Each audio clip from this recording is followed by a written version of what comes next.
میرا نام نادیہ ہے، اور اگر آپ مجھ سے پوچھیں کہ زندگی کیا ہے تو میں صرف اتنا کہوں گی کہ یہ ایک نہ ختم ہونے والی آزمائش ہے، ایک ایسا تپتا ہوا صحرا جس میں نہ کوئی سایہ ہے، نہ منزل کا سراغ، اور نہ ہی ساتھ دینے والا کوئی اپنا۔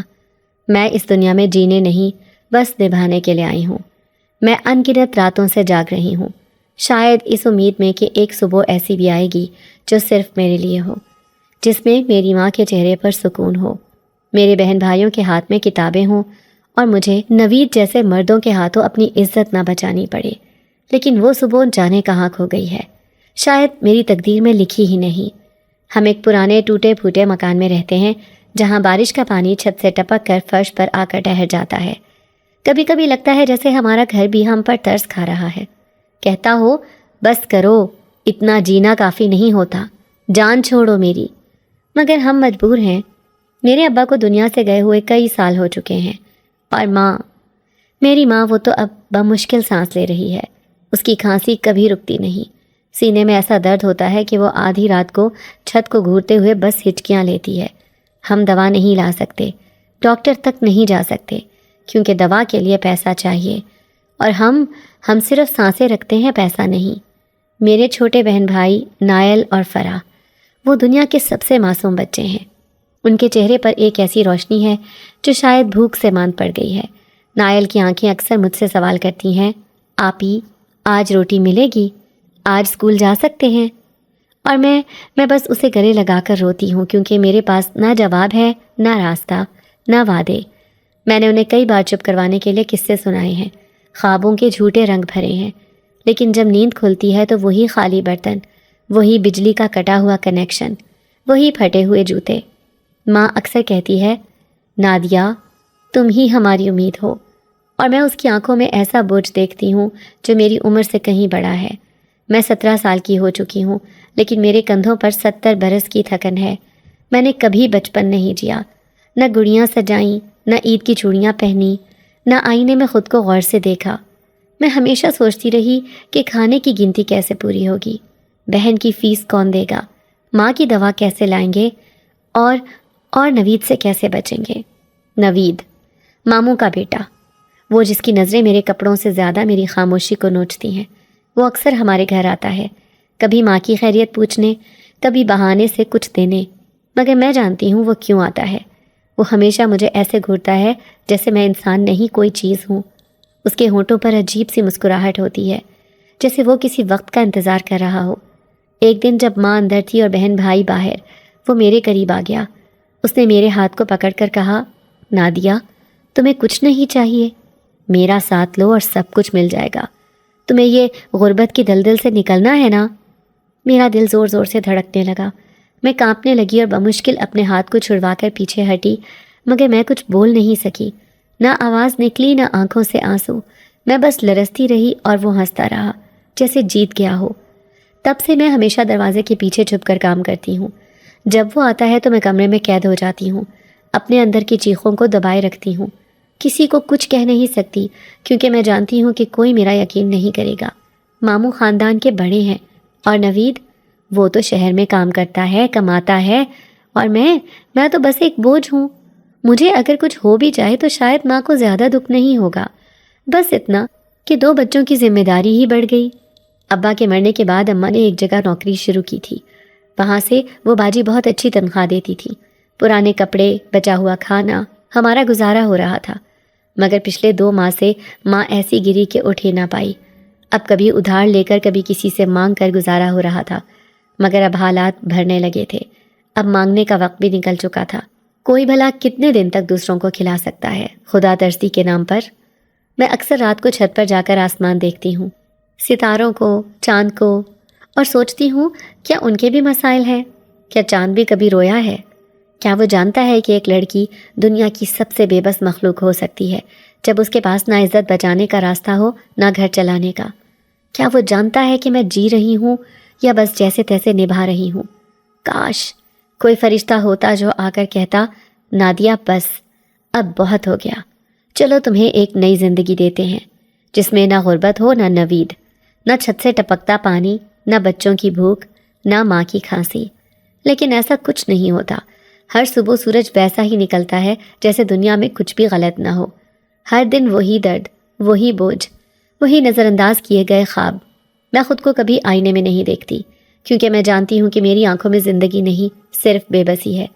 میری پیشانی پہ تقدیر نے زبردستی کچھ لکھ دیا ہے، اور میں صرف اسے نبھانے کی کوشش کر رہی ہوں، چاہے میرے اندر سب کچھ ٹوٹتا جا رہا ہو۔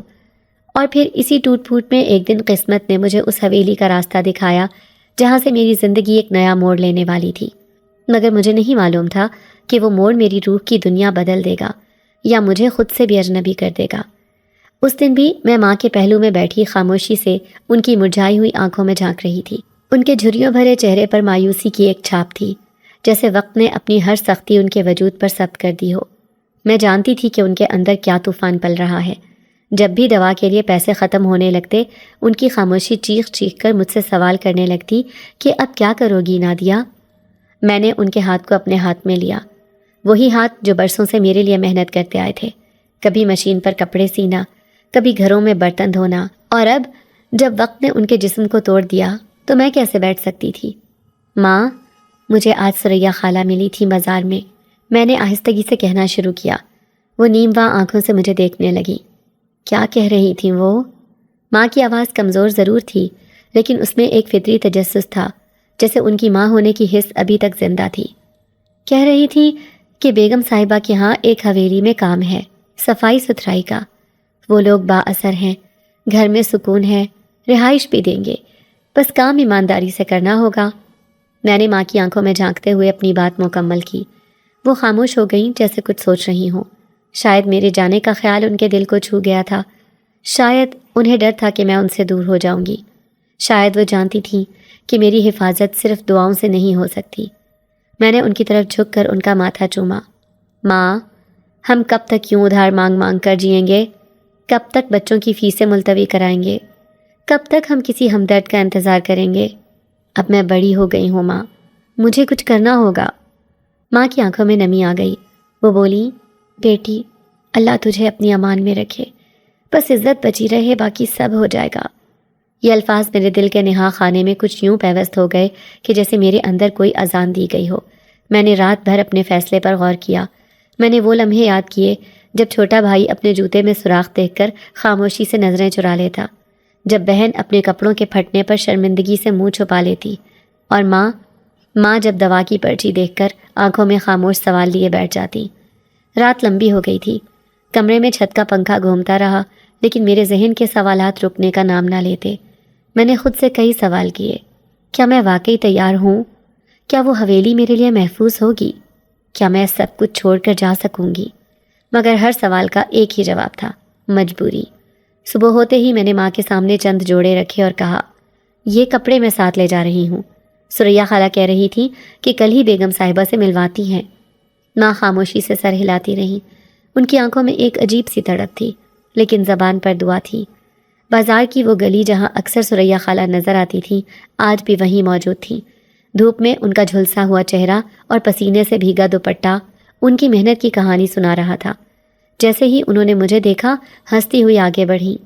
آ گئی نادیہ، میں جانتی تھی تو انکار نہیں کرے گی۔ تیرے جیسی بچی کو تو قسمت کی راہ کھلنی چاہیے۔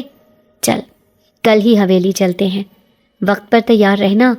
وہاں کے لوگ بڑے نپے تلے ہیں، بس کام سے کام رکھنا، زبان بند رکھنا تو کوئی مسئلہ نہیں ہوگا۔ میں صرف سر ہلا سکی۔ ان کی باتوں میں ایک اعتماد تھا، لیکن میرے دل میں کئی سوال۔ حویلی کیسی ہوگی؟ بیگم صاحبہ کیسا برتاؤ کریں گی؟ کیا مجھے رات کو نیند آئے گی؟ کیا میری ماں، بہن، بھائی میرے بغیر رہ سکیں گے؟ کیا میں خود اپنے آپ کو سنبھال پاؤں گی؟ راستے بھر میرے ذہن میں یہی سوال گونجتے رہے۔ گھر پہنچی تو ماں نے میرے لیے دال چاول بنائے تھے۔ شاید ان کے دل نے جان لیا تھا کہ آج کا کھانا میرے لیے خاص ہے۔ رات دیر تک ماں میرے پاس بیٹھی رہی۔ بہن اور بھائی سو چکے تھے۔ میں نے ماں کا ہاتھ تھام کر کہا، ماں، اگر کل میں نہ جاؤں تو کیا ہوگا؟ ماں نے نرمی سے میرے بالوں میں ہاتھ پھیرا۔ تو نہ جائے گی تو ہم بھوکے مریں گے۔ نہیں، لیکن کبھی کبھی قربانی دینی پڑتی ہے، اپنے خوابوں کی، اپنے آرام کی، یہاں تک کہ اپنوں کی بھی، مگر دعا اور عزت کبھی نہ چھوڑنا۔ میرے آنسو آنکھوں سے بہہ نکلے۔ ماں نے وہ سب کہہ دیا تھا جو میرے دل میں تھا۔ میں خاموشی سے اٹھی، ماں کے ہاتھ چومے اور بستر پر لیٹ گئی۔ مگر نیند کہاں آتی ایسے وقت؟ میرا دل جیسے آنے والے کل کے تصور میں گم ہو گیا تھا۔ میں سوچتی رہی وہ حویلی کیسی ہوگی؟ کیا وہاں بھی چھت پر تارا جل ملائے گا؟ کیا میں وہاں سکون سے سانس لے سکوں گی؟ کیا مجھے وہ سب ملے گا جو مجھے آج تک نہیں ملا؟ یا پھر وہاں بھی میرے حصے میں خوف، تنہائی اور خاموشی ہی آئے گی؟ میرے دل کی دھڑکن تیز ہو گئی۔ میں نے آنکھیں موند لی، مگر ذہن میں ایک ہی تصویر تھی، ایک بڑی پرانی حویلی، اونچے در و دیوار، لمبے پردے، سناٹا، اور میں ایک اجنبی جگہ پر، اجنبی لوگوں کے بیچ، صرف اپنی محنت، اپنے حوصلے اور اپنی ماں کی دعا کے سہارے۔ پھر میں نے فیصلہ کر لیا، ہاں میں جاؤں گی۔ میں اپنے لیے نہیں، اپنی ماں کے لیے، اپنی بہن کے لیے، اپنے بھائی کے لیے جاؤں گی۔ میں چاہتی ہوں کہ ایک دن وہ سب فخر سے کہیں، ہماری نادیہ نے ہمیں زمانے کے رحم و کرم پر چھوڑا نہیں۔ پھر اگلے دن ہی جیسے ہی میں نے حویلی کا آہنی دروازہ پار کیا، میرے قدم خود بخود رک گئے۔ کچھ لمحے تو یوں لگا جیسے میرے جسم میں سے جان نکل گئی ہو۔ اتنی بڑی، سنسان اور ٹھنڈی حویلی دیکھ کر ایک لمحے کو دل کیا کہ پیچھے پلٹ جاؤں، مگر پھر ماں کا مرجھایا چہرہ، بھائی کا پھٹا ہوا بستہ اور بہن کی دوائی یاد آئی تو خود کو سنبھال لیا۔ وہ دروازہ ایک ایسی دنیا کا راستہ لگا جو میرے لیے اجنبی تھی۔ باہر کی دنیا کی تپتی دھوپ کے برعکس یہاں ایک عجیب سی ٹھنڈک تھی جو صرف جسم میں نہیں بلکہ روح میں اترتی جا رہی تھی۔ قدم ڈرتے ڈرتے اندر پڑے، جیسے زمین بھی میرے وجود کو قبول کرنے سے جھجک رہی ہو۔ دیواروں پر پرانی پینٹنگز، چھت سے لٹکتی جھاڑ فانوس اور فرش پر بچھا وہ قالین جو شاید برسوں سے نہیں دھویا گیا تھا، سب کچھ ایک الگ ہی وقت کی کہانی لگ رہے تھے۔ میری آنکھیں ہر طرف پھرتی رہیں جیسے کچھ ڈھونڈ رہی ہوں، مگر وہ جو ملنا تھا شاید ابھی پردے میں تھا۔ پہلا دن صرف گھر کی صفائی میں گزرا۔ بیگم صاحبہ نے سختی سے کہا کہ نیچے والے کمروں کی صفائی کرو، اوپر جانے کی ضرورت نہیں۔ ان کے انداز میں ایک عجیب سا وقار اور بے نیازی تھی، جیسے وہ کسی راز کی محافظ ہوں۔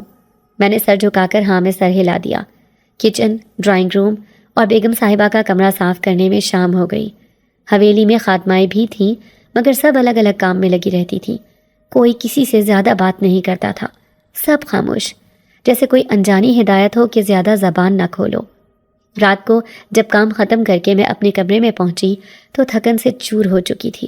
میرا کمرہ حویلی کے پچھلے حصے میں تھا، ایک چھوٹی سی کھڑکی والا کمرہ جس میں ایک پرانا پلنگ، ایک میز اور ایک آئینہ رکھا تھا۔ جیسے ہی لیٹنے لگی، باہر سے کسی چیز کے گرنے کی آواز آئی۔ میں نے چونک کر دروازے کی طرف دیکھا، مگر کچھ نظر نہ آیا۔ دل میں ایک عجیب سی ہلچل مچ گئی۔ سوچا شاید بلی ہوگی یا کوئی خادمہ کوئی چیز گرا بیٹھی ہو۔ خود کو تسلی دے کر آنکھیں بند کی، مگر نیند کو جیسے مجھ سے کوئی پرانا جھگڑا ہو۔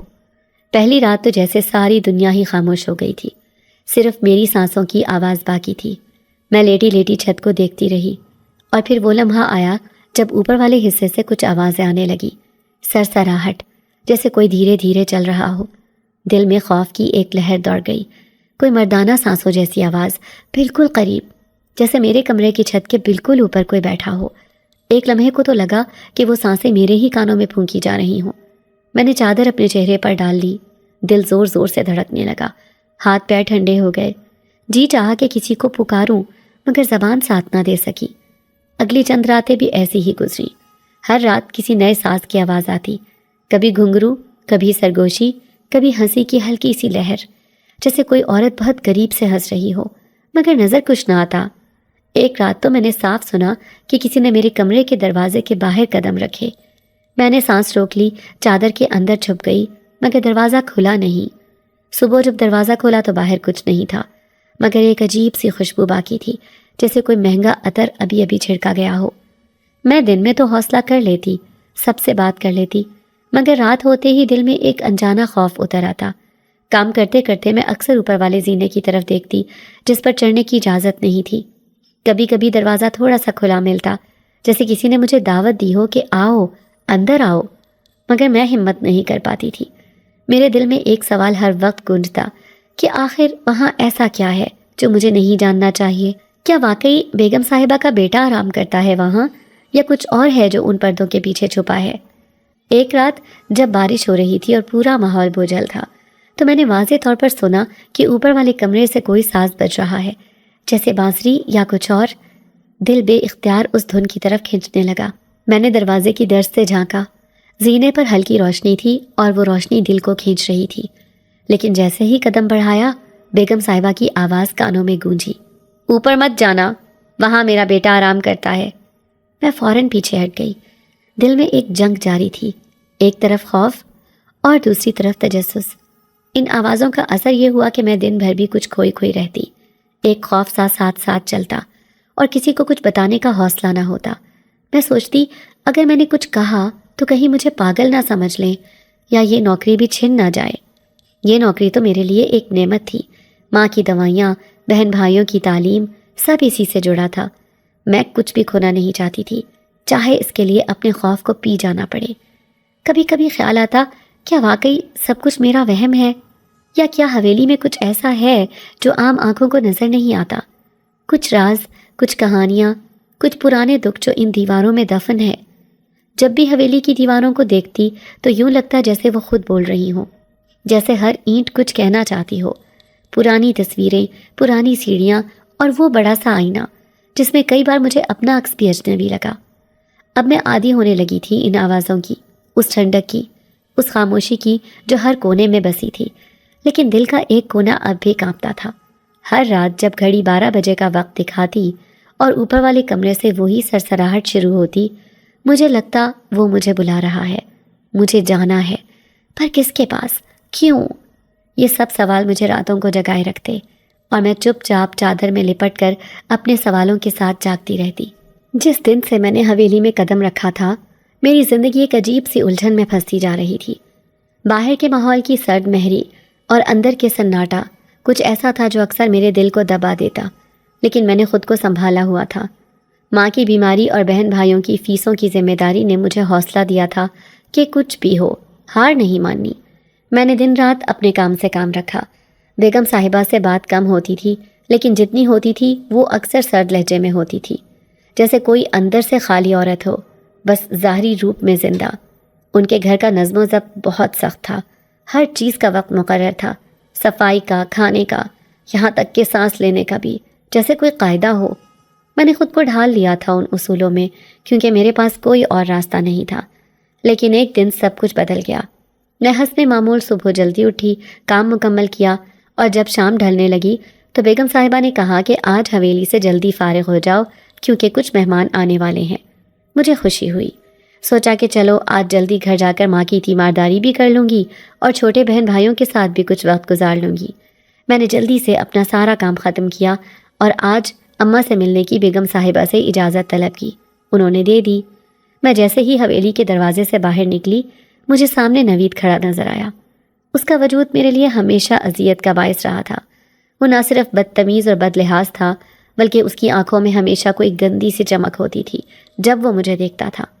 نادیہ، وہ میرے قریب آیا۔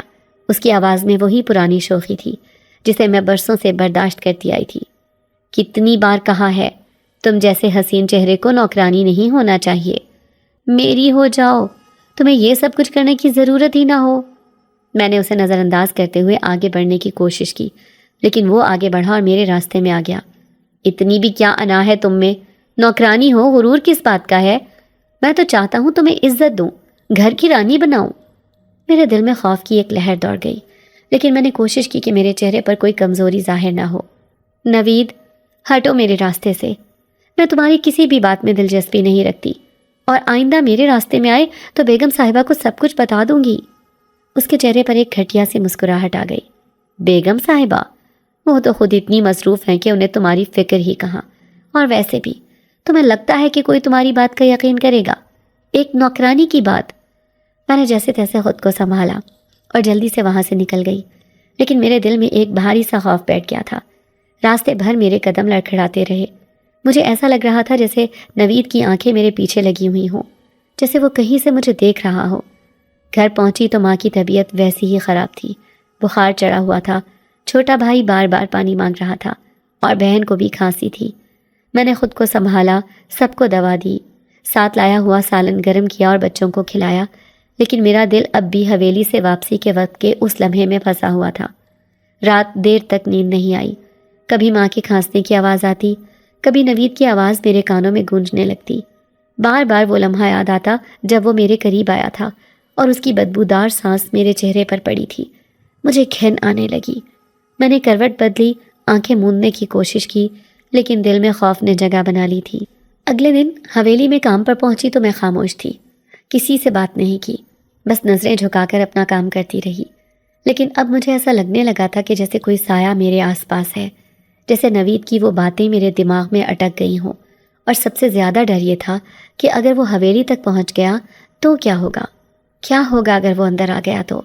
اگر اس نے مجھے نقصان پہنچایا تو؟ میرے پاس تو کوئی نہیں، نہ میرا باپ زندہ ہے، نہ کوئی بھائی ہے جو میری حفاظت کرے، صرف بیمار ماں ہے اور وہ بھی میری محتاج۔ میں نے دل میں فیصلہ کر لیا تھا کہ اب مجھے خود کو مزید مضبوط بنانا ہوگا۔ نوید جیسے لوگوں سے ڈر کر میں اپنی محنت کی راہ نہیں چھوڑ سکتی تھی۔ میں نے رات کو خاموشی سے رب سے دعا کی، آنسو چھپاتے ہوئے التجا کی کہ وہ مجھے محفوظ رکھے، میرے بہن بھائی کو میری حفاظت کے لیے بڑا کرے۔ لیکن دعا کرتے ہوئے بھی دل میں ایک عجیب سا خوف بیٹھا تھا، جیسے کچھ بہت برا ہونے والا ہو، جیسے یہ نوکری صرف روزی کا ذریعہ نہیں بلکہ کوئی آزمائش ہو جس کا آغاز ہو چکا ہے۔ اگلے دن جب میں نے حویلی کے داخلی ہال میں قدم رکھا تو ماحول پہلے سے زیادہ خاموش اور سرد محسوس ہوا۔ میں نے خود کو کام میں مصروف رکھا اور نوید کے خیالوں کو جھٹکنے کی کوشش کی، لیکن یہ آسان نہیں تھا۔ اس کی آنکھوں کی وہ گندی چمک، اس کی وہ آواز میرے ذہن سے نکل ہی نہیں رہی تھی، اور اس سے بھی زیادہ خوفناک بات یہ تھی کہ اگر وہ اب حویلی کے آس پاس آنے لگا تو میں کہاں جاؤں گی، کس سے پناہ مانگوں گی؟ یہ سوالات میرے دل و دماغ میں بھنور کی طرح گھومنے لگے تھے، اور میں بس دعاؤں کا سہارا لیے ہوئے کام میں لگی رہی، دل میں ایک انجانا ڈر لیے ہوئے جس نے میری راتوں کی نیند اور دن کا سکون چھین لیا تھا۔ بیگم صاحبہ کی آواز اس دن معمول سے کچھ زیادہ ہی سنجیدہ تھی۔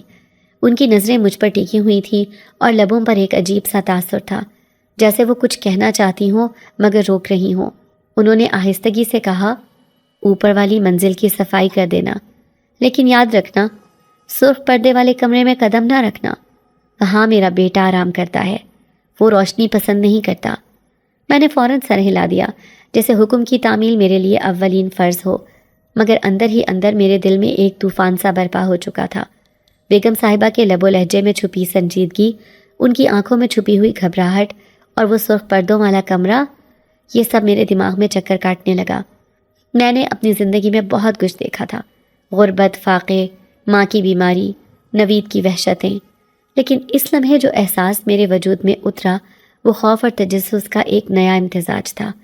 رات کو جب میں اپنے چھوٹے سے کمرے میں جو مجھے حویلی کی پچھلی جانب ملا تھا لیٹی ہوئی تھی، نیند آنکھوں سے کوسوں دور تھی، ہر گوشہ، ہر در و دیوار، ہر سانس جیسے مجھے سرگوشی کر رہی تھی کہ اس حویلی میں کچھ ہے جو آنکھوں سے اوجھل ہے مگر وجود کو محسوس ہوتا ہے۔ وہ کمرہ، وہ سرخ پردے، وہ بیگم صاحبہ کا بیٹا جسے نہ میں نے کبھی دیکھا نہ کسی اور سے اس کا ذکر سنا، جیسے کسی گہری خفیہ کہانی کا حصہ تھے۔ میں کروٹیں بدلتی رہی، کبھی دروازے کی طرف دیکھتی، کبھی چھت پر لٹکتے پنکھے کی مدھم آواز سنتی۔ میرا دل بار بار یہی سوچتا کہ اگر کل صفائی کے دوران وہ دروازہ سامنے آ گیا، اگر کسی اتفاق سے وہ کھلا ہوا مل گیا تو کیا میں اپنے تجسس کو روک پاؤں گی؟ میں نے خود کو بارہا سمجھانے کی کوشش کی کہ مجھے حکم ماننا ہے، کچھ بھی ہو جائے، سرخ پردوں والے کمرے کے قریب بھی نہیں جانا۔ لیکن جیسے جیسے رات گہری ہوتی گئی میرے دل میں ایک انجانا سا تجسس مزید گہرا ہونے لگا۔ آخر اس کمرے میں ایسا کیا ہے کہ روشنی پسند نہ کرنے والا بیٹا وہاں سوتا ہے؟ کیا وہ بیمار ہے، یا شاید بدصورت، یا پھر میرا ذہن طرح طرح کی کیا سرائیاں کرنے لگا، کسی نے کبھی اس بیٹے کو دیکھا کیوں نہیں؟ وہ آخر دن کے وقت بھی اس کمرے سے باہر کیوں نہیں نکلتا؟ اور بیگم صاحبہ کی آواز میں جو دبی دبی گھبراہٹ تھی وہ محض ایک ماں کی فکر تھی یا کچھ اور؟ اگلی صبح میری آنکھ بہت بھاری پن کے ساتھ کھلی، نیند تو جیسے صرف جسم پر سوار رہی، دماغ تو پوری رات جاگتا رہا تھا۔ ناشتہ کرتے وقت بھی میرے ہاتھ کانپ رہے تھے اور دل تیزی سے دھڑک رہا تھا۔ آج مجھے اوپر والی منزل کی صفائی کرنی تھی۔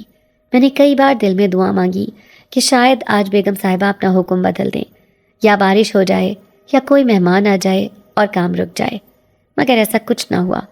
میں نے صفائی کا سامان اٹھایا اور آہستہ آہستہ سیڑھیاں چڑھنے لگی۔ ہر قدم کے ساتھ دل کی دھڑکن تیز ہوتی جا رہی تھی۔ اوپر والی منزل کا ماحول بالکل باقی حویلی سے مختلف تھا۔ وہاں ایک عجب خاموشی تھی، جیسے صدیوں سے وہاں کوئی بولا ہی نہ ہو۔ دیواروں پر لٹکی پرانی تصویریں، فرنیچر پر جمی گرد اور کھڑکیوں سے چھن چھن کر آتی ہلکی روشنی سب کچھ ایک خواب کی مانند محسوس ہو رہا تھا۔ میں نے صفائی شروع کی، ایک ایک کمرہ صاف کرتی گئی۔ ہر دروازہ کھولتے ہوئے دل میں ایک عجیب سی کھنک محسوس ہوتی، لیکن جب میں راہداری کے آخری سرے پر پہنچی تو سامنے ایک دروازہ نظر آیا، بند، خاموش، اور اس پر لگے سرخ پردے ہوا کی ہلکی سی لہر سے تھوڑے تھوڑے سرک رہے تھے۔ میں پل بھر کے لیے رک گئی، میرا دل دھڑکنے لگا، ہاتھ میں پکڑی بالٹی زمین پر رکھ دی۔ یہ وہی دروازہ تھا، وہی کمرہ جس کے بارے میں بیگم صاحبہ نے تنبیہ کی تھی۔ میں نے نظریں جھکا کر خود کو آگے بڑھنے سے روکا، لیکن دل نہ مانا۔ ایسا لگا جیسے کسی انجانی کشش نے مجھے روک لیا ہو۔ میرے قدم خود بخود اس دروازے کی طرف بڑھنے لگے۔ میں نے کان لگا کر سننے کی کوشش کی، مگر اندر مکمل خاموشی تھی، نہ سانسوں کی آواز، نہ کوئی حرکت۔ میں کچھ لمحے یوں ہی ساکت کھڑی رہی، پھر دل ہی دل میں استغفار پڑھ کر واپس مڑ گئی۔ لیکن دل میں جو سوالات جاگ چکے تھے وہ اب نیند اور سکون چھیننے والے تھے۔ میں جانتی تھی کہ میں نے اس کمرے میں قدم نہیں رکھا، لیکن وہ کمرہ میری روح میں بس گیا تھا۔ شاید کل، شاید کسی دن میں ہمت کر کے اس پردے کو سرکا دوں، اس دروازے کو کھول دوں اور جان لوں کہ آخر اس کے پیچھے چھپا کیا ہے۔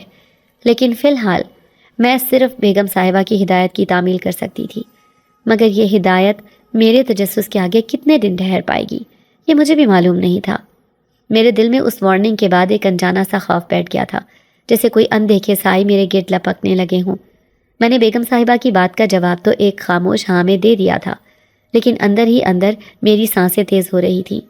سرخ پردے والا کمرہ، وہ بھی جس میں بیگم صاحبہ کا بیٹا آرام کرتا ہے۔ دل چاہا فوراً سوال کروں، کیسا بیٹا؟ میں نے تو آج تک یہاں کسی مرد کو نہیں دیکھا، مگر میں اپنی اوقات جانتی ہوں۔ یہاں سوال کرنے کا حق ملازموں کو کہا، بس سر جھکا کر سنتے جاؤ، ہاں میں سر ہلاتے جاؤ۔ رات کو جب سارے کام ختم کر کے میں کمرے میں بیٹھی تو میرے دماغ میں وہی وارننگ گونج رہی تھی۔ دل جیسے کسی انجانے خوف سے دھڑک رہا تھا، جیسے کچھ ہونے والا ہو۔ ہلکی ہلکی سردی اور حویلی کی پراسرار خاموشی نے ماحول کو اور بھی بوجھل کر دیا تھا۔ میں نے رضائی اوڑھ لی، مگر نیند آنکھوں سے کوسوں دور تھی۔ کبھی کھڑکی سے باہر جھانک کر دیکھتی، کبھی دیوار پر لگی پرانی گھڑی کی سوئیاں گھورتی۔ وہ لمحے جیسے ساکت ہو گئے ہوں۔ اگلے دن ناشتے کے بعد میں صحن میں جھاڑو دے رہی تھی جب دو پرانے ملازم آپس میں باتیں کر رہے تھے۔ ان کی آواز مدھم تھی، مگر اتنی نہیں کہ میں سن نہ سکوں۔ ایک نے دوسرے سے کہا، سنا تم نے؟ چھوٹے صاحب واپس آ چکے ہیں، کل رات ہی آئے ہیں۔ دوسرا فوراً بولا، ہاں، بیگم صاحبہ تو کل شام سے ہی ہدایات دے رہی تھی کہ ہر چیز وقت پر ہونی چاہیے۔ ان کے صاحبزادے کو ذرا سی بھی کوتاہی برداشت نہیں، غصہ تو جیسے ان کے ماتھے پر لٹکا ہو۔ میرا دل ایک دم سے دھک سے رہ گیا۔ وہی بیٹا جو سرخ پردے والے کمرے میں رہتا ہے، کیا وہی واپس آیا ہے جس کے بارے میں بیگم صاحبہ نے مجھے سختی سے منع کیا تھا؟ میرا تجسس مزید بڑھ گیا، لیکن ساتھ ہی دل میں انجانی گھبراہٹ بھی پھیلنے لگی۔ ملازماؤں کی گفتگو جاری تھی۔ پچھلی بار تو نوکر نے چائے میں چینی کم ڈال دی تھی، بس صاحب نے ایسا بولا کہ بیچارہ 3 دن بیمار رہا۔ دوسرے نے سر ہلاتے ہوئے کہا، وہ روشنی پسند نہیں کرتے، خاموشی میں رہتے ہیں، اکثر دروازہ بند رکھتے ہیں، باہر نہیں نکلتے، اور جب غصہ آ جائے تو بیگم صاحبہ بھی خاموش ہو جاتی ہیں۔ یہ سب سن کر میرے قدم وہیں رک گئے، جھاڑو میرے ہاتھ سے چھوٹتے چھوٹتے بچی۔ دل جیسے حلق میں آ گیا ہو، کیسا بیٹا ہے یہ، اور اتنی سخت طبیعت۔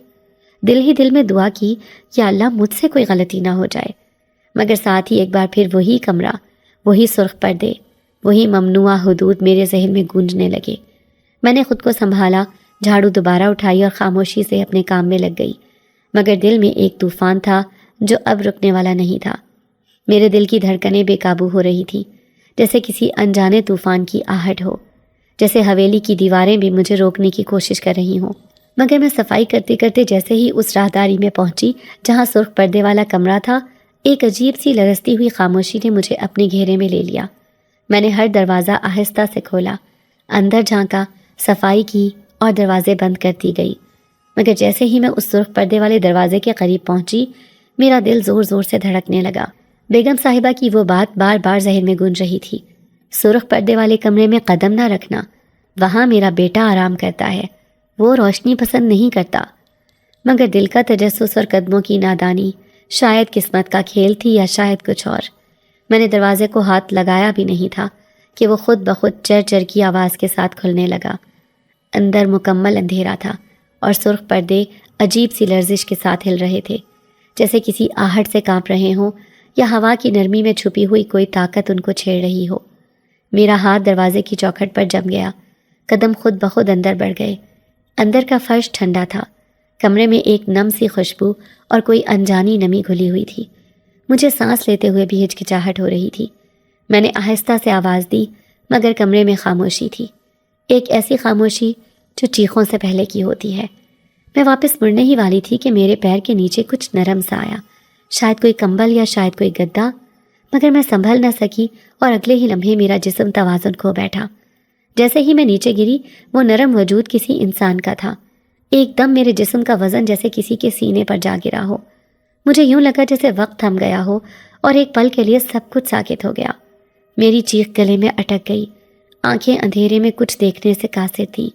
میں اٹھنے کی کوشش کر ہی رہی تھی کہ اچانک ایک طاقتور، گرم اور سرد ہاتھ میرے منہ پر آ گیا۔ جیسے ہی وہ ہاتھ میرے چہرے کو چھو کر میرے ہونٹوں پر آیا، میری سانسیں رک گئیں۔ نہ وہ ہاتھ کسی عام انسان کا لگا، نہ اس کا لمس زمینی لگا۔ وہ لمس کچھ اور تھا، جیسے صدیوں پرانا ہو۔ اس کے ہاتھ کی گرفت مضبوط تھی، مگر عجیب بات یہ تھی کہ وہ گرفت تکلیف دہ نہیں تھی، بلکہ ایسی تھی جیسے کوئی مجھے یقین دلا رہا ہو کہ تم محفوظ ہو۔ حالانکہ میں خود اپنے دل کی سنسنی سے لرز رہی تھی۔ میں کچھ بول نہیں سکتی تھی، صرف کانپ رہی تھی۔ پھر جیسے ہی وہ ہاتھ آہستہ سے میرے منہ سے ہٹا، میں فوراً پیچھے ہٹ گئی، مگر کمرے کا اندھیرا اب بھی ویسا ہی تھا۔ میں نے دھڑکتے دل کے ساتھ پوچھا، کون ہے؟ مگر کوئی جواب نہ آیا۔ میں نے اپنے ہاتھ زمین پر رکھ کر سنبھلنے کی کوشش کی، اور اسی لمحے مجھے لگا جیسے کوئی آہستہ آہستہ میرے چہرے کی طرف جھک رہا ہے۔ وہ سانسیں، ہلکی مدھم مگر گہری، میرے گالوں سے ٹکرا رہی تھی، جیسے وہ مجھے سونگھ رہا ہو یا شاید مجھے محسوس کر رہا ہو۔ ایک گھبراہٹ میرے اندر اٹھنے لگی، مگر قدم جیسے جم گئے تھے۔ میں اٹھ نہیں سکی، نہ بھاگ سکی۔ اچانک ایک ہلکی سی سرگوشی میرے کانوں میں گونجی، نہ مردانہ نہ زنانہ، بلکہ جیسے ہوا گونج رہی ہو۔ اب تم یہاں آ ہی گئی ہو تو جا کیوں رہی ہو؟ اس آواز میں طنز نہیں، دکھ تھا، جیسے کوئی برسوں سے کسی کا انتظار کر رہا ہو، اور اب جب وہ سامنے آئی ہو تو یقین نہ آ رہا ہو۔ میں نے جلدی سے پیچھے ہٹنے کی کوشش کی، مگر میرا دوپٹہ کسی چیز میں الجھ گیا۔ میں نے اسے کھینچ کر نکالا اور تیزی سے دروازے کی طرف بڑھی، مگر جب دروازہ کھولنے لگی تو وہ پہلے سے بند ہو چکا تھا۔ میں نے ہینڈل گھمایا، مگر وہ ٹس سے مس نہ ہوا۔ میرے پسینے چھوٹ گئے، دل کی دھڑکن کانوں میں سنائی دینے لگی۔ پھر اچانک کسی نے آہستہ سے میرے بالوں کو چھوا، جیسے کوئی الجھے ہوئے بال سلجھانے کی کوشش کر رہا ہو۔ اس لمس میں کوئی ایسی شفقت تھی جس نے میرے اندر کے خوف کو ایک پل کے لیے پرسکون کر دیا، مگر ساتھ ہی ایک ایسی گہرائی تھی جس نے میرے رونگٹے کھڑے کر دیے۔ میں ساکت ہو گئی۔ پھر اچانک کمرے میں ہلکی سی روشنی آئی، شاید پردے کے کنارے سے چھٹتی ہوئی سورج کی آخری کرن، اور اسی روشنی میں نے ایک جھلک دیکھی، صرف آنکھیں، گہری سرمئی، مگر ان میں ایک ایسا درد تھا جو لفظوں سے بیان نہیں ہو سکتا۔ وہ آنکھیں میرے اندر جھانک رہی تھی، میرے خوف کو، میری بے بسی کو، میرے سوالوں کو چپ چاپ پڑھ رہی تھی۔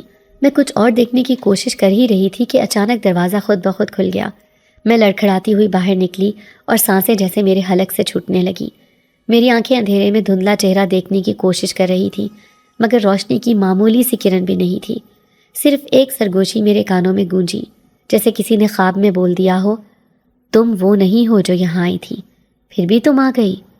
آواز میں نہ صرف حیرت تھی، بلکہ ایک ایسا سکون جو میرے دل کی گہرائیوں تک اتر گیا۔ میں کانپ رہی تھی، میرا دل تیزی سے دھڑک رہا تھا، لیکن اس آواز کی نرمی میں کچھ ایسا تھا کہ میں چیخ نہ سکی، بھاگ نہ سکی، بس ساکت رہ گئی۔ اس لمس میں، اس سرد مگر مضبوط ہاتھ میں ایک عجیب سا تحفظ بھی تھا اور انجانا خوف بھی۔ میرے منہ پر ہاتھ رکھنے والا شخص ایک لمحے کو جیسے کچھ سوچنے لگا، پھر آہستگی سے اس نے اپنا ہاتھ ہٹا لیا تھا۔ میری سانسیں بحال ہوئیں، مگر دماغ میں الجھن بڑھتی گئی۔ یہ کون ہے؟ کیا یہ وہی ہے جس کا ذکر بیگم صاحبہ نے کیا تھا؟ وہ جو روشنی پسند نہیں کرتا، وہ جو غصے میں ناقابل برداشت ہو جاتا ہے؟ میں بہت کچھ پوچھنا چاہتی تھی، مگر زبان گنگ تھی۔ اندھیرے میں اس کے وجود کی حدت تک محسوس ہوتی تھی، جیسے وہ مجھے دیکھ رہا ہو، میری روح تک جھانک رہا ہو۔ لمحے گزرے اور اچانک میری آنکھوں کے سامنے اندھیرا مزید گہرا ہو گیا، جیسے ہوش و حواس ساتھ چھوڑ گئے ہوں، یا جیسے میں کسی اور دنیا میں داخل ہو چکی ہوں۔ ہوش آیا تو میں اپنے بستر پر تھی۔ اپنا کمرہ، وہی پرانی چارپائی، وہی دیوار پر لٹکے پرانے کپڑے، سب کچھ وہی تھا۔ میں ہکا بکا کچھ لمحے تو اپنے ہاتھ، چہرہ اور کپڑے دیکھتی رہی، جیسے خود کو تسلی دے رہی ہوں کہ میں واقعی یہاں ہوں۔ مگر سوال وہی تھا، میں وہاں سے واپس کیسے آئی؟ کیا وہ خواب تھا؟ مگر وہ لمس، وہ آواز، وہ اندھیرے میں تیز دھڑکنیں، سب خواب نہیں ہو سکتا۔ اس دن کے بعد سے میں خود کو ویسی نہ پا سکی جیسی پہلے تھی۔ میرے اندر کچھ بدل گیا تھا، کوئی خاموشی، کوئی گہری سوچ، کوئی ایسا راز جو میرے دل کے کسی کونے میں چھپ گیا تھا۔ میں اب اکثر کام کرتے ہوئے بھی خاموش رہتی، جیسے ہر لمحہ وہی آواز، وہی لمس، وہی اندھیرا میرے آس پاس گردش کر رہا ہو۔ کبھی کبھی لگتا جیسے وہ مجھے دیکھ رہا ہو، میرے قریب کھڑا ہو۔ سانسیں میری گردن پر محسوس ہوتی تھیں، لیکن پیچھے مڑنے پر کوئی نہیں ہوتا۔ بیگم صاحبہ اب مجھے غور سے دیکھتی تھیں، جیسے کچھ جان گئی ہوں، جیسے ان کی نظریں میری ہر حرکت کو نوٹ کر رہی ہوں۔ ان کی آنکھوں میں اب وہ نرمی نہیں رہی تھی جو پہلے دن تھی، بلکہ ایک سرد مہری تھی، جیسے وہ جانتی ہوں کہ میں نے وہ دروازہ کھولا جسے بند رکھنے کا حکم تھا۔ راتوں کو میری نیند ٹوٹ جاتی، دل بے وجہ دھڑکنے لگتا۔ کبھی وہ آواز خواب میں آتی، تم وہ نہیں ہو جو یہاں آئی تھی، پھر بھی تم آ گئی۔ کبھی وہ لمس، وہ سانسیں میرے خوابوں میں بھی میرے ساتھ ہوتی۔ کئی بار میں خود سے کہتی، شاید سب وہم ہے، شاید میں تھک گئی ہوں، شاید دماغ نے کوئی کھیل کھیلا ہے، لیکن دل نہیں مانتا تھا۔ دل کہتا تھا کچھ ہوا تھا، کچھ ایسا جو میری دنیا بدل چکا ہے۔ میں نے کبھی کسی سے ذکر نہیں کیا، نہ ماں سے، نہ کسی ملازمہ سے، کیونکہ خود مجھے سمجھ نہیں آتا تھا کہ کیا کہوں، اور اگر سب نے مجھے پاگل سمجھا تو۔ یہ کیفیت میرے اندر ایک خاموش طوفان بن چکی تھی۔ جب کام کرتے وقت میں مٹی صاف کرتی تو یوں لگتا جیسے سرخ پردے کا کونا میری طرف جھک رہا ہو، جیسے کوئی جھروکے سے مجھے دیکھ رہا ہو۔ جب چھت پر جاتی تو لگتا کہ کوئی نیچے سے مجھے گھور رہا ہے۔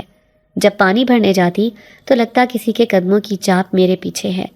میں اکثر چونک کر پیچھے مڑتی، لیکن وہاں کوئی نہیں ہوتا۔ ایک دن تو حد ہو گئی جب میں نے اپنے کمرے میں موجود آئینے میں ایک لمحے کو کسی اور کو کھڑے دیکھا۔ کوئی سایہ، کوئی لمبا قد، کوئی عجیب سی آنکھیں۔ پلک جھپکی تو منظر صاف ہو گیا، مگر میں جان گئی تھی کہ کچھ ہے، ضرور کچھ ہے۔ بیگم صاحبہ نے کئی بار مجھے کہا، تم ٹھیک ہو؟ تم کچھ بدلی بدلی سی لگتی ہو۔ میں نے ہاں میں سر ہلا دیا، کچھ نہ کہا، کیونکہ میں خود نہیں جانتی تھی کہ کیسے لفظوں میں بیان کروں وہ سب جو میرے اندر ہو رہا تھا۔ دل جیسے کسی اور کی گرفت میں تھا، اور عجیب بات یہ تھی کہ مجھے ڈر لگنے کے ساتھ ساتھ وہ گرفت اب اچھی بھی لگتی تھی، جیسے کوئی مجھے چھوئے بغیر میرے اندر موجود ہو، میرے رازوں کو جانے، میرے خوف کو محسوس کرے۔ میں اکثر سوچتی، وہ کون تھا؟ کیا وہ انسان تھا یا کچھ اور؟ کیا وہ واقعی بیگم صاحبہ کا بیٹا ہے؟ اگر ہے تو اتنا پوشیدہ کیوں؟ وہ کبھی نیچے کیوں نہیں آتا؟ اس کے بارے میں کوئی بات کیوں نہیں کرتا؟ اور سب سے بڑھ کر وہ مجھے خواب میں کیوں آتا ہے؟ یا وہ خواب بھی نہیں، حقیقت ہے؟ یہ سب سوال مجھے دن رات ستاتے، مگر ان کا کوئی جواب نہیں تھا۔ ہر دن میری الجھن کو بڑھاتا جا رہا تھا۔ حویلی کا ہر کونا، ہر در، ہر کھڑکی اب مجھے جیسے کسی راز میں لپٹی محسوس ہوتی تھی۔ ملازمائیں جب ہنستی تھیں تو مجھے یوں لگتا جیسے وہ کچھ جانتی ہیں۔ جب بیگم صاحبہ مجھے چپ چاپ دیکھتی تھیں تو مجھے یوں لگتا جیسے وہ میرے دل کا حال پڑھ رہی ہوں۔ اور میں اب نادیہ نہیں رہی تھی، وہ نادیہ جو ڈری ڈری سی، خاموش سی، سب کی باتیں سننے والی لڑکی تھی۔ اب میرے اندر کوئی اور جاگ چکا تھا، کوئی جو سچ جاننا چاہتا تھا، کوئی جو اس چھپی ہوئی کہانی کا حصہ بن چکا تھا۔ رات کے اس پہر جب پورے گھر میں خاموشی کا راج تھا اور سب لوگ اپنے اپنے کمروں میں بند ہو کر دنیا و مافیہا سے بے خبر نیند کی آغوش میں جا چکے تھے، میں اوپر والی منزل پر پہنچی۔ بیگم صاحبہ نے مجھ سے کہا تھا کہ کمرہ نمبر 2 کی کھڑکیاں کھلی ہیں، انہیں بند کر دوں۔ ان کی آواز میں کچھ ایسا دبدبا ہوتا ہے کہ انکار کا سوال ہی پیدا نہیں ہوتا۔ میں نے آہستگی سے سیڑھیاں چڑھنا شروع کی۔ حویلی کی پرانی لکڑی کی سیڑھیاں ہر قدم پر ایک عجیب سی کراہ جیسی آواز نکالتی تھی، جیسے کوئی کہہ رہا ہو، مت آؤ، لوٹ جاؤ۔ لیکن میں نے خود کو سمجھایا کہ بس کھڑکی ہی تو بند کرنی ہے اور نیچے چلے جانا ہے۔ کمرے تک پہنچی تو نیم تاریکی میں وہ کھڑکی کھلی نظر آئی۔ ہوا کے جھونکے سے پردے ہل رہے تھے، جیسے کوئی سایہ لہرا رہا ہو۔ میں نے جلدی سے آگے بڑھ کر کھڑکی بند کی، اور جیسے ہی پلٹی میری نظریں بے ساختہ خود بخود چھوٹے صاحب کے کمرے پر جا ٹھہری۔ دروازہ کھلا ہوا تھا، مکمل اندھیرا اندر پھیلا ہوا تھا، لیکن نہ جانے کیوں میرا دل بے چین سا ہو گیا۔ اچانک اسی کمرے سے آواز آئی، اے لڑکی ادھر آؤ۔ میرا دل زور زور سے دھڑکنے لگا، بدن میں سنسناہٹ دوڑ گئی، میرے قدم من من کے ہو گئے اور دل چیخ چیخ کر کہنے لگا کہ واپس پلٹ جاؤ۔ لیکن بیگم صاحبہ کے وہ الفاظ یاد آ گئے کہ ان کے بیٹے کا غصہ حد سے زیادہ خطرناک ہے، اگر اس کا دل خراب ہو گیا تو یہ ملازمت بھی ہاتھ سے جائے گی اور عزت بھی۔ میں ہچکچاتی ہوئی قدم بڑھاتی گئی اور اس کے کمرے میں داخل ہو گئی۔ اندر اندھیرا اتنا گہرا تھا کہ اپنے ہاتھ کی انگلی بھی دکھائی نہ دیتی، بس ایک سنجیدہ اور گہری خاموشی کی موجودگی تھی جو میرے اعصاب کو جکڑ رہی تھی۔ تبھی ایک بار پھر اس کی آواز ابھری، تم اس دن میرے کمرے میں کیا کرنے آئی تھی؟ کیا تمہیں منع نہیں کیا گیا تھا یہاں آنے سے؟ میرا حلق خشک ہو گیا، زبان لڑکھڑانے لگی۔ میں بمشکل بول پائی، جی وہ غلطی سے آ گئی تھی، مجھے معلوم نہیں تھا۔ میں ڈری سہمی معذرت کر رہی تھی جب اچانک وہ کچھ قدموں کی آہٹ کے ساتھ میرے قریب آیا۔ میں پیچھے ہٹنے لگی، لیکن ایک لمحے میں ہی اس کا ہاتھ میری تھوڑی کو تھام چکا تھا۔ وہ آہستگی سے میرے چہرے کو اوپر کر کے میری آنکھوں میں جھانکنے لگا اور ایک ایسی گہرائی میں لے گیا جہاں صرف خاموشی اور سوالات تھے۔ بہت معصوم ہو تم، اور بہت خوبصورت بھی، بالکل ویسی جیسے میں چاہتا تھا۔ وہ آہستہ آہستہ بول رہا تھا اور اس کی آنکھوں میں ایک عجیب سی چمک تھی، جیسے صدیوں سے کسی کی تلاش میں ہو اور اب جا کے وہ کچھ ملا ہو۔ میں ساکت کھڑی تھی، نہ ہاں کر پائی نہ انکار۔ میرے اندر ایک طوفان برپا تھا، نہ جانے کیوں اس کے لمس میں ایک ایسا احساس تھا جو خوف اور راحت کو بیک بک جگا رہا تھا۔ تبھی اس نے مجھے بتانا شروع کیا، میں انسان نہیں ہوں، میری حقیقت کچھ اور ہے۔ بیگم صاحبہ میری اصل ماں نہیں ہے، وہ مجھے بچپن میں لے کر آئی تھیں جب میں ان کے شوہر کی قبر پر پھرتا تھا۔ وہ مجھے اپنی گود میں لے آئیں کیونکہ انہیں ایک بیٹے کی خواہش تھی، لیکن میں ایک جنات کی نسل سے ہوں۔ میرا باپ ایک طاقتور شاہی جن تھا اور میری ماں ایک خوبصورت پری جو اس دنیا میں آ کر گم ہو گئی۔ مجھے وہ دونوں ہی چھوڑ گئے اور تمہاری بیگم صاحبہ نے مجھے پالا، لیکن میں ہمیشہ اپنی حقیقت سے واقف رہا۔ میرے اندر جناتی طاقتیں ہیں، میرے احساس، میری چاہت، میری نفرت، سب کچھ انسانوں سے مختلف ہے، لیکن تم پہلی انسان ہو جسے میں نے پہلی نظر میں دل سے پسند کیا ہے۔ تم میں کچھ ہے جو مجھے اپنی طرف کھینچ لاتا ہے، کچھ ایسا جو میں سمجھ نہیں پا رہا، لیکن نظر ہٹانا بھی ممکن نہیں۔ میں دم بخود سن رہی تھی، میرا دل ایک لمحے کو چاہتا کہ میں چیخوں، بھاگ جاؤں، کہیں چھپ جاؤں، لیکن اگلے ہی لمحے جیسے میرے قدم زمین میں گڑ گئے تھے۔ وہ مجھے دیکھ رہا تھا اور میں اسے، دونوں کی آنکھوں میں ایک انجانا سا تعلق چمک رہا تھا۔ مجھے تم سے پیار ہو گیا ہے، پہلی نظر کا پیار، وہ بولا اور اس کی آواز میں ایسا یقین تھا کہ جیسے صدیوں کی پیاس ابھی ابھی بجھی ہو۔ میں نے نظریں جھکا لیں، لیکن دل میں ایک شور تھا، سوالوں کی گونج تھی، خوف کے ساتھ ساتھ ایک بے نام سی کشش بھی محسوس ہو رہی تھی۔ یہ سب کیا ہے؟ کیوں ہو رہا ہے؟ میں کیوں رک گئی ہوں؟ میں کیوں ڈر نہیں رہی؟ وہ جن ہے، جن زیادہ ہے، لیکن پھر بھی اس کی آنکھوں میں ایک ایسا درد تھا جو کسی انسان سے کم نہ تھا، بلکہ شاید زیادہ گہرا، زیادہ سچا۔ اس رات میں واپس کیسے آئی مجھے نہیں معلوم، لیکن اگلی صبح جب آنکھ کھولی تو میں اپنے بستر پر تھی، مکمل ہوش میں، مکمل صحیح سلامت، اور دل میں ایک خاموش انکہی کہانی تھی جو ابھی شروع ہوئی تھی۔ میرے دل میں جو کشمکش تھی اسے الفاظ میں بیان کرنا مشکل ہے۔ جب وہ دن آیا جب مجھے بیگم صاحبہ کے بیٹے کے سامنے بلایا گیا اور میں نے دیکھا کہ وہ اور اس کی ماں دونوں مجھے سنجیدگی سے دیکھ رہے ہیں، میرا دل بری طرح دھڑک رہا تھا۔ وہ بڑی وقت سے بولے کہ وہ مجھے اپنی دلہن بنانا چاہتے ہیں، ایک ایسی دنیا میں لے جانا چاہتے ہیں جہاں غربت کا نام و نشان بھی نہ ہو، جہاں میری ماں اور بہن بھائیوں کو ہر آسائش میسر ہو۔ لیکن اس خواب کی ایک قیمت بھی تھی، اور وہ قیمت بہت بھاری تھی۔ وہ کہنے لگا کہ اگر میں اس سے شادی کر لوں اور اس کے بچے پیدا کروں جو اس کے خاندان کے وارث ہوں گے تو وہ میرے گھر والوں کے لیے ایک محل بنائے گا، بہن بھائیوں کی تعلیم کا بندوبست کرے گا اور انہیں کبھی کسی چیز کی کمی محسوس نہیں ہونے دے گا، مگر اس کے بدلے میں مجھے اپنے گھر والوں سے ہمیشہ کے لیے دور رہنا ہوگا اور اس راز کو کبھی نہیں کھولنا ہوگا کہ میں اس کے ساتھ ہوں۔ جب اس نے یہ باتیں کہیں تو میرے دل پر ایک بھاری بوجھ سا محسوس ہوا۔ میں نے اپنی ماں کی حالت، بہن بھائیوں کی پڑھائی اور اپنی غربت کو دیکھا تو مجھے لگا کہ شاید یہ میرے لیے اور میرے گھر والوں کے لیے ایک بہترین موقع ہے، مگر ساتھ ہی دل کی گہرائیوں میں خوف بھی تھا۔ کیا میں اپنی زندگی کے اس حصے کو ہمیشہ کے لیے چھوڑ سکتی ہوں؟ کیا میں اپنے پیاروں کو کبھی دوبارہ دیکھ پاؤں گی؟ مگر میرے اندر ایک قوت تھی جو کہتی تھی کہ یہ سب میرے پیاروں کی بہتری کے لیے ہے، اسی لیے میں نے خاموشی سے حامی بھر لی۔ نکاح کا عمل بھی بے حد سادگی سے ہوا، مگر میرے دل میں ایک دھڑکن سی بنی رہی۔ میں نے ایک ملازمہ کے ذریعے اپنی ماں کو بتایا کہ میں اب اسی حویلی میں رہوں گی اور جہاں تک ہو سکے اپنی پوری کوشش کروں گی کہ وہ اور بہن بھائی خوش رہیں۔ جب کبھی اماں مجھ سے ملنے آتی، گارڈ کہتے کہ نادیہ ابھی مصروف ہے، وہ مل نہیں سکتی۔ میں نے کئی سال اسی چپ کے ساتھ گزار دیے، 2 بیٹے پیدا کیے اور ایک بڑی خوشحال زندگی گزاری۔ میرے پاس سب کچھ تھا، آسائش، سکون، دولت، مگر میرے دل میں ایک خلا ہمیشہ موجود رہا۔ یہ خلا اس بات کا تھا کہ میں نے اپنی اصل زندگی، اپنے گھر والوں سے ہمیشہ کے لیے رشتہ توڑ دیا تھا۔ وہ لوگ جنہیں میں سب سے زیادہ چاہتی تھی، ان سے دوری نے مجھے اندر سے بہت تنگ کیا۔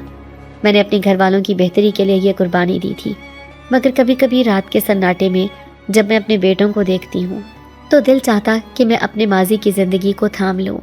میں نے اپنی خوشیوں کے بدلے میں ایک ایسی قیمت ادا کی تھی جس کا اندازہ صرف وہی لوگ لگا سکتے ہیں جو مجھ جیسی قربانی دیتے ہیں۔ اس نئی زندگی کی خوبصورتی اور دکھ کی آمیزش نے مجھے ایک الگ ہی دنیا میں دھکیل دیا تھا، جہاں میں نے اپنے خوابوں کو بس ایک گہرے سمندر کی طرح اندر ہی اندر چھپایا ہوا تھا۔